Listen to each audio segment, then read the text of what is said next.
O Rei Corvo, dos irmãos Grimm, voz Iba Mendes. Era uma vez um rei que tinha uma filha que era uma maravilha de beleza, mas muito presunçosa e cheia de falso orgulho. Todos os pretendentes que vinham pedir sua mão recusavam-os com desprezo. Então o pai mandou preparar uma grande festa e fez reunir na maior sala do palácio todos os que, depois de um aviso que mandara anunciar, tinham ainda coragem de querer desposar a princesa. Estavam colocados, segundo a sua posição, primeiro os reis, depois os príncipes, duques, condes e, enfim, os simples, gentis homens. O rei mandou vir a filha para que, entre todos, escolhesse um marido. Ia de um ao outro, encarando todos com desdém. Nenhum lhe agradava. «Oh, que pipa!» exclamou ela ao ver um príncipe que era um tanto corpulento. «Santo Deus, que espeto medonho!» Era um duque um tanto alto e magro, mais vermelho do que um tomate ou uma papoula, disse ela a um bravo conde que era um pouco vermelho de rosto, e assim por diante. Mas de quem ela mais troçou foi de um rei que tinha a parte inferior do rosto em forma de tamanco. «Oh, que horrenda cara!» disse ela zombando. «Tem o queixo em forma de bico de corvo.» E daí ficou o jovem rei apelidado de Corvo. O pai da princesa, depois dela ter zombado de todos os pretendentes reunidos, estava furioso e jurava em voz baixa que havia de casar com o primeiro mendigo que se apresentasse à porta do palácio. 2 dias depois, um pobre tocador de sanfona veio aí executar uma ária e pedir uma esmola. O rei mandou trazê-lo à sua presença, ao mesmo tempo que chamava a filha. O mendigo, todo esfarrapado, tornou a tocar uma ária e cantou uma canção popular. «A tua música deu-me um tal prazer», disse o rei, «que te dou a minha filha em casamento.» A princesa fartou-se de suplicar, gritar, chorar, ajoelhar-se aos pés do pai, mas o rei foi inflexível. «Fiz esse juramento», disse ele, «vendo que desprezavas os mais valentes reis, jurei que havias de casar com o primeiro mendigo que aparecesse.» Chamou-se o padre e em seguida celebrou-se o casamento. Depois o rei disse à filha: «Nada tens a fazer aqui no palácio. O teu dever é de acompanhar o teu marido. Boa viagem.» O mendigo levou a mulher para a casa dele. Triste e desolada, ela ia atrás dele. Tiveram de atravessar uma floresta magnífica. «De quem são esses belos bosques?» disse ela. «Do Rei Corvo.» «Ai, por que não casei eu com ele?» murmurava ela tristemente. Depois chegaram a uma vasta planície, onde até a vista podia alcançar se viu campos cobertos de ricas colheitas. «De quem é esse belo domínio?» torna a perguntar a princesa. «Do Rei Corvo.» «Ai, que pena não ter casado com ele.» Depois passaram perto de uma grande e linda cidade. «De quem é essa grande cidade?» perguntou ela. «Do Rei Corvo.» «Ai, por que não sou hoje a sua mulher?» «Ouve cá», disse o mendigo, «basta de lamúrias por não teres dado a tua mão a esse Rei Corvo. Agora eu que sou teu marido e essas queixas desagradam-me soberanamente. Portanto, trata de te resignares com a tua sorte.» Finalmente chegaram a uma cabana de aparência miserável. O mendigo parou. «Onde estamos?» perguntou a princesa. «Em nossa casa», respondeu ele. «É aqui onde vivo.» «Mas não vejo os teus criados?» «Criados? Não tenho sequer um. Até hoje eu próprio fazia o trabalho, porém agora és tu que tratarás da casa. Vamos, acende o fogo e põe a água a ferver para preparar o jantar. Tenho muita fome. Mas a princesa, que nunca fizera uso dos seus 10 dedos, senão para alguns bordados, não sabia como havia de se arranjar. O mendigo teve de lhe mostrar o que tinha a fazer, e apesar disso era tão sem jeito que teve, por fim, sozinha de cozinhar o pouco que havia nos armários. Depois, cansados, deitaram-se.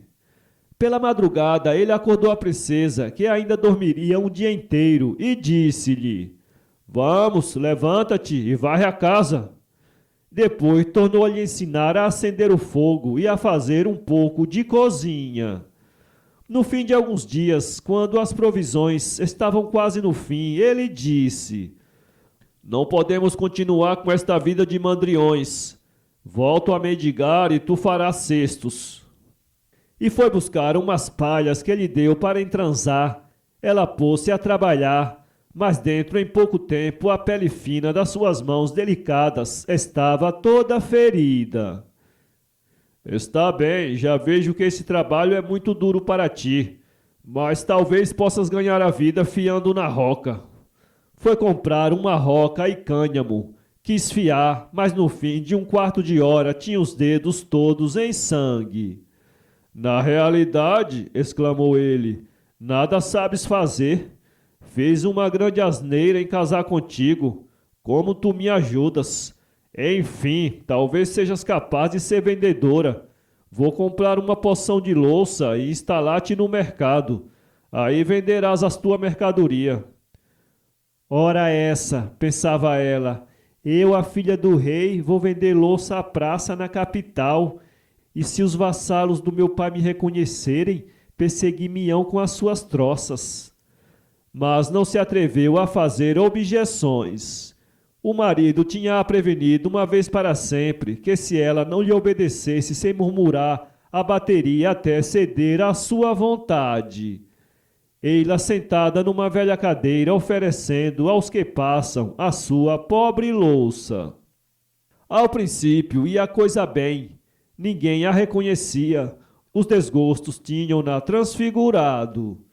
Apesar disso, era ainda bonita. No meio de outras vendedoras de caras vulgares, atraía os olhares, paravam e compravam, até mesmo algumas pessoas caritativas, pensando que teria tido outrora uma outra condição, davam-lhe dinheiro, deixando ficar a mercadoria. Depois de tudo vendido, ela e o marido viveram durante algum tempo do que ela ganhara. Em seguida, teve outra vez de se pôr à obra, e lá foi de novo ao mercado instalar-se à esquina da rua principal, com uma porção de louçaria. Eis que, de repente, aparece um lanceiro a cavalo. Estava bêbado e dirigiu o cavalo diretamente sobre a louçaria, que se partiu em 1000 bocados sob os pés do cavalo. Pôs-se a chorar e a lamentar-se, e toda trêmula foi ter com o marido contar-lhe a aventura. Também que disparate, disse ele, ires colocar-te justo à esquina de uma rua, em vez de escolheres um lugar mais retirado, onde estarias ao abrigo dos cavalos. Paciência, enxuga essas lágrimas. Já tinha visto que não eras bastante esperta para esse negócio, e fui informar-me se num castelo precisariam de alguém. Ora, justamente, falta a criada da cozinha. Prometeram contratar-te. Ao princípio não te dão ordenado, só tens comida. As porções são grandes e poderás muito bem, com a tua ração, pôres de um lado para mim também. Assim se fez, e eis a princesa instalada na cozinha para tratar dos trabalhos mais grosseiros, no próprio palácio, onde outrora era senhora absoluta. Tinha posto de cada lado da cinta 2 boiões, onde ela metia o que tirava do seu quinhão para dar ao marido. Algumas semanas depois, houve grandes festas no castelo no dia dos anos de El Rei. Arrastada pela curiosidade de tornar a ver os locais onde outrora reinava, acompanhou os outros criados, aos quais havia permitido de se colocarem ao pé das portas abertas da grande sala que resplandecia de luzes, e onde se achava a corte em trajes de gala. A desgraçada princesa contemplava esse espetáculo com o coração despedaçado. Maldizia o seu orgulho funesto, ao qual devia as cruéis humilhações por que estava passando. De repente, um príncipe, em trajes dourados e todo coberto de pedrarias, saindo do grupo dos convidados, dirigiu-se para ela, pega-lhe na mão, convidando-a para dançar com ele. Qual não foi o seu espanto quando reconheceu nele o rei Corvo, o próprio de quem troçara tanto. Quis fugir, mas ele deteve-a. Fez um novo esforço para fugir. Nisto desprenderam-se da cinta os 2 boiões, onde estavam a sopa, a carne e os legumes, que pusera de lado para o marido. Cai no meio do chão, parte-se espalhando o conteúdo no soalho. Os assistentes rebentam a rir. A infeliz princesa, rubra de vergonha e confusão, teria preferido estar a 1000 léguas debaixo da terra do que sofrer semelhante afronta. O rei Corvo, então sorrindo, lhe disse: Console-se, princesa, enxugue as suas lágrimas e olhe bem atentamente para mim. Não vê que eu e o mendigo com quem casou somos uma só e mesma pessoa? Tinha ouvido seu pai jurar que a casaria com o primeiro mendigo que se apresentasse no palácio, depois desse célebre dia em que, por tal modo, despediu todos os pretendentes à sua mão. Disfarcei-me então em mendigo, primeiro pus uma barba falsa, depois deixei crescer a minha, que dissimulou meu queixo em forma de bico de corvo, que tanto a fazia rir. Era ainda eu que, vestido de lanceiro, embriagado, lhe quebrei a louçaria.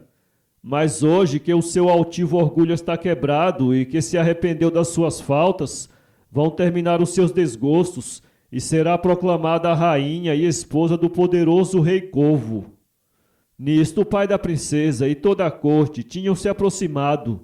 Posto ao fato, abraçou ternamente a filha, que, chorando esta vez de alegria, retirou-se com as suas aias, para voltar daí a pouco, vestida com os seus mais belos adornos, a participar da festa.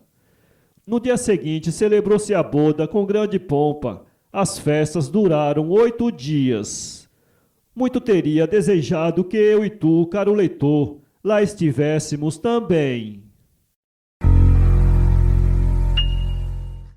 Para ler esse conto, acesse www.poeteiro.com